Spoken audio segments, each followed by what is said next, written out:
Have you heard the debate? And no, I'm not talking about politics and I'm not talking about health. I'm talking about your fitness of are ab exercises good for your back or bad for your back?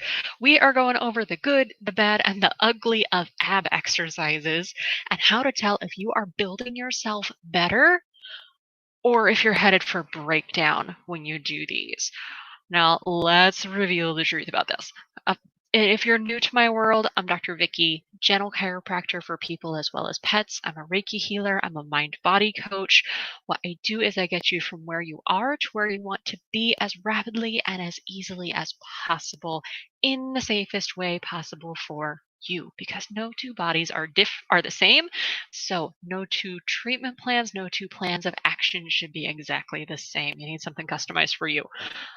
But let's get started with where you're at right now with tips and tools and techniques that can empower you to start moving in the right direction before you ever come in to see me or see someone else. Let's get you started right away in the right way. So, let's talk about some ab stuff. Now, I'm pretty familiar with ab exercises and the bad side of them because I am sway backed. And what that means is my pelvis naturally tips more forward than it should. And I naturally have more of a hollow in my back than I should. So I carry a lot of extra stress and strain in my lumbar spine, in my low back. And I naturally have abs that are prone to be weaker because they're overstretched constantly. So, when I do ab exercises, a lot of times I end up with back pain because I'm doing them wrong or because I'm doing the wrong ab exercises for me. And we'll dive more into that in a little bit about what I mean there. On the good side is someone like my husband who's highly active, and having super strong abs really paid off when he had a freak accident and he ended up with a major spine injury and needed to have surgery. But because his abs were so strong, they protected his spine from any further damage and they helped him recover so much faster and easier than someone like me would have. So let's talk about the good of ab exercises. Having strong abs will give you a stronger and safer low back. Your abdominal muscles are your body's natural back brace. It's naturally there to support you and to keep your spine safe because your spine's kind of flippin' important. It is what holds you upright, which is this crazy, not physically sensical posture that we stand in, but that's just how we're designed. It holds all of that load bearing from up above, and it holds all of the forces that are coming up from down below, and it all core safe. Keeping your low back safe is really freaking important. So having strong abs is very, very important for that.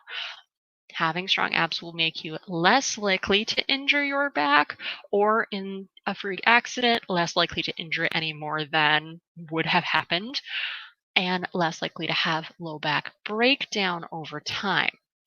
And when I say over time, I mean over 20. We're not supposed to live as long as we do. Our joints start breaking down after a while, and that after a while is like 20 to 25. If you're older than that, you're starting to break down already. So you really have to be careful to make sure you are giving your body everything it needs to be its very best. Now, where exactly do the abdominal muscles live? This is where a lot of us get confused. Now, your abs start at, I'm going to move my camera. Your abs start at the very bottom of your rib cage, the top of your stomach, and they go down to your pelvis. You know that the hip point that you whack into the corner of the kitchen counter at about 3 in the morning when you're going to get your coffee. Yeah, that guy. It goes that far, and it goes here in this diagonal motion to your pelvis. It does not touch pelvis.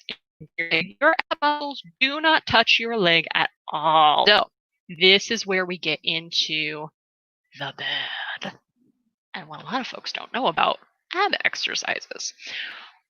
Most of us already have weak abs because we're sitting down all the time and we're not engaging those muscles.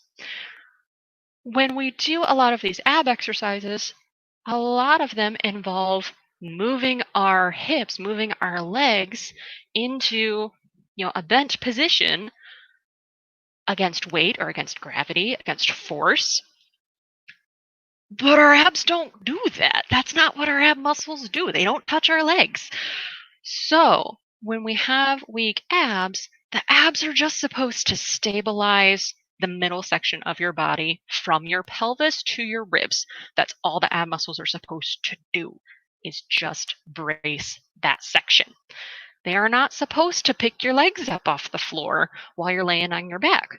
So if you're doing, crunches or sit-ups or V-ups where you're lifting your legs up off the floor and you're fighting gravity, that's not what your abs do. It is technically an ab exercise because to do those motions, your abs really have to work to stabilize your spine. And if your abs are weak, you will achieve that hip flexion motion with the muscle that actually does that motion without all that stabilization.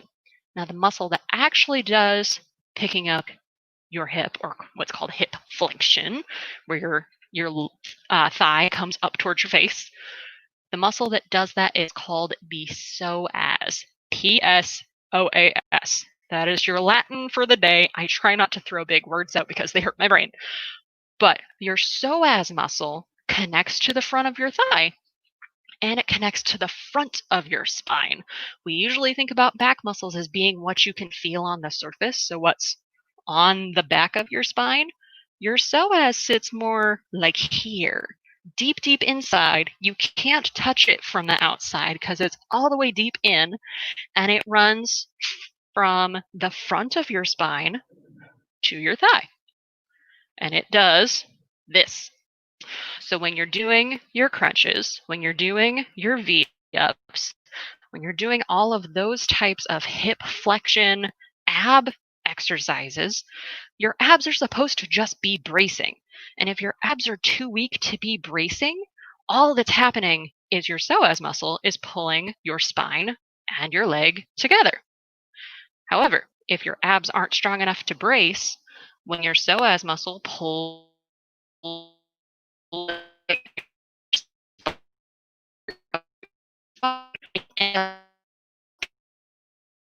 your leg towards your spine, and you end up with your back crunching forward while you're doing this, and everything back here starts burning. Now, that is the ugly. When you are doing those exercises and your psoas muscle is taking over, and your abs aren't protecting your spine from doing this extension, this hyper forward motion, because there's nothing countering that psoas yanking on your spine, which is what the abs are supposed to do. If your abs aren't strong enough to counter that, you're going to end up with a whole open bunch of back pain and potential breakdown in your back.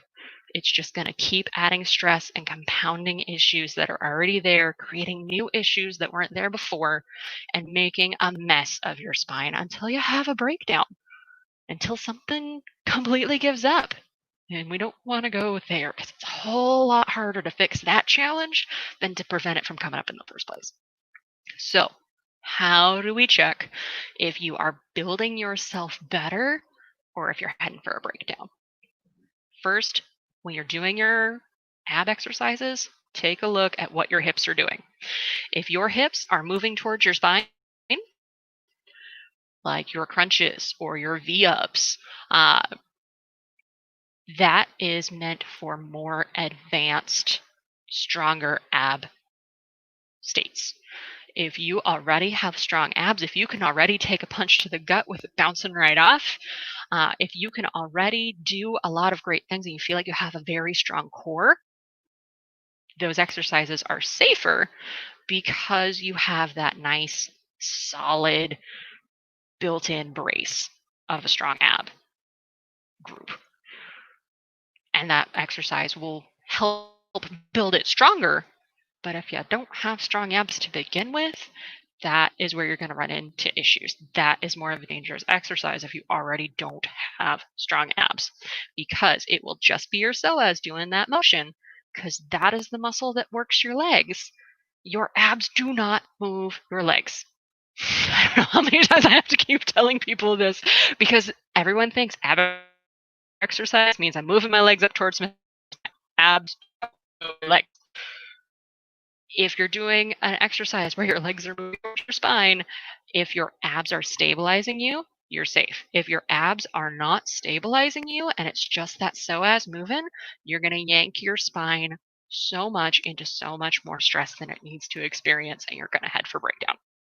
If your hips are stationary, these are your ab exercises like planks or bird dogs. Bird dogs do have your hips in a 90-degree angle to your spine, but they're not moving under work.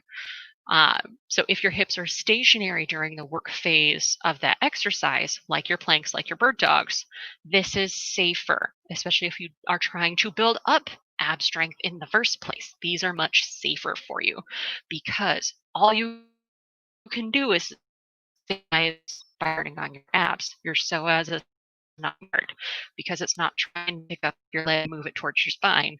It's just hanging out. If your abs are pretty big, psoas will try to take over as a stabilizer. That doesn't work so well either. So you really want to make sure your abs are tight, like you're gonna take a punch to the gut.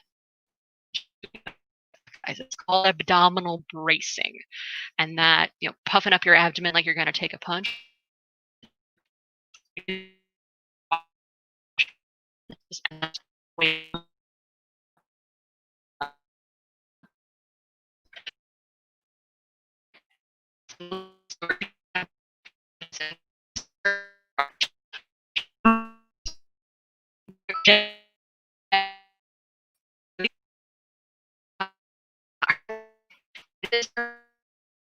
Away.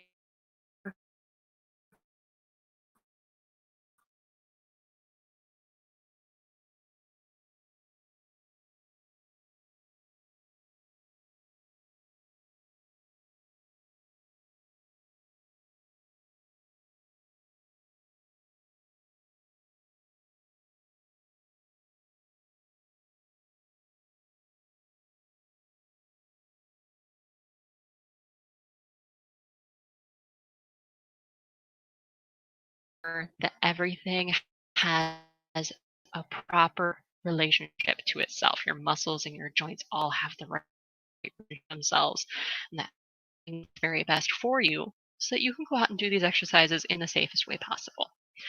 Reach out to me for a no charge consult. Let's chit chat. Let's make sure I'm the right fit for you. If I'm not, I'll let you know what is. But let's make sure everything is working in harmony for you. Because when you're better, the world is better. Reach out to me for that no charge consult by calling or texting 636-751-3150. That is my direct line. You will get right to me, no middle people. So I will answer you within 48 hours. Okay. I'm here for you. Go out and be safe while you're getting that ab exercise in. Bye now.